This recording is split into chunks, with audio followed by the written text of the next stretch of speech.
વીર નર્મદ દક્ષિણ ગુજરાત યુનિવર્સિટીના એક વિદ્યાર્થી દ્વારા અન્ય ડિપાર્ટમેન્ટની વિદ્યાર્થીનીને જાહેરમાં હાથ જોડાવી માફી મંગાવવા માટે મજબૂર કરવામાં આવી હોવાનો આક્ષેપ થયો છે. પીડિત વિદ્યાર્થીનીએ લેખિતમાં ફરિયાદ નોંધાવી છે. 5 દિવસ પહેલા જ આ વિદ્યાર્થીએ પોતાની મિત્ર સાથે મળી વિદ્યાર્થીની અને તેના મિત્રને યુનિવર્સિટીના કેમ્પસમાં બોલાવી અન્ય વિદ્યાર્થીઓની હાજરીમાં માફી મંગાવી હતી.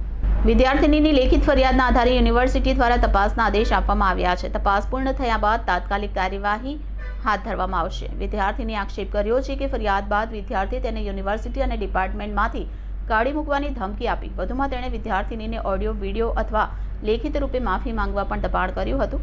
વિદ્યાર્થીનીએ રેગિંગની ફરિયાદ નોંધાવતા યુનિવર્સિટી તંત્ર હરકતમાં આવ્યું છે. હવે પ્રશ્ન એ છે કે યુનિવર્સિટી દ્વારા આ કેસમાં શું કાર્યવાહી કરવામાં આવશે.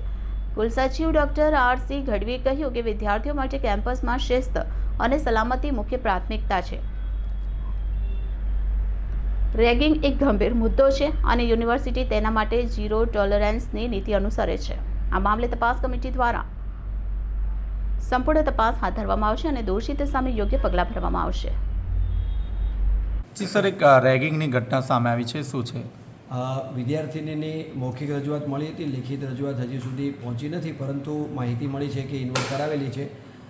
હવે એમાં વિદ્યાર્થીને જે કંઈ દબાણ કરવામાં આવે છે એ પ્રકારની એમની રજૂઆતો હતી અને એના ઉપર યુનિવર્સિટીના ધારાધોરણો મુજબ જે કંઈ યુજીસીના પ્રિસ્ક્રાઇબ નોર્મ્સ છે એ મુજબ ચોક્કસ કાર્યવાહી કરવામાં આવશે. સર, કઈ રીતે દબાણ કરવામાં આવતું હતું? હજી લેખિત રજૂઆત મેં જોઈ નથી એટલે નહીં કહી શકું, પરંતુ મૌખિક વાતચીતનું સૂર એનો હતો કે દબાણ કરવામાં આવે છે એવી વાતચીત છે અને યુનિવર્સિટીના જે કંઈ ધારાધોરણો છે, યુજીસીના નોર્મ્સ છે એ મુજબ એને સેલમાં રિફર કરીને એના ઉપરના જે પ્રિસ્ક્રાઇબ નોર્મ્સ છે એ મુજબ ચોક્કસ કાર્યવાહી કરવામાં આવશે. સર, કડક કાયદાના અભાવે ક્યાંક ને ક્યાંક વિદ્યાર્થીઓમાં ડર નથી રહ્યો. કડક કાયદો તો છે એવું તો નહીં કહી શકાય, પરંતુ છતાં આવી ઘટના બનતી હોય તો ચોક્કસ એના પર ગંભીરતાથી આપણે યોગ્ય કાર્યવાહી કરવી પડે અને કયા પ્રકારની કઈ જે કંઈ સજા છે એની પણ અંદર જોગવાઈ કરેલી છે. કયા પ્રકારનો ગુનો છે એ પ્રકારે તો એના ઉપર ચોક્કસ તપાસ સમિતિ કરાવી અને યોગ્ય કાર્યવાહી કરવામાં આવશે. કઈ રીતે તપાસ કરવામાં આવશે આખી ઘટનાની?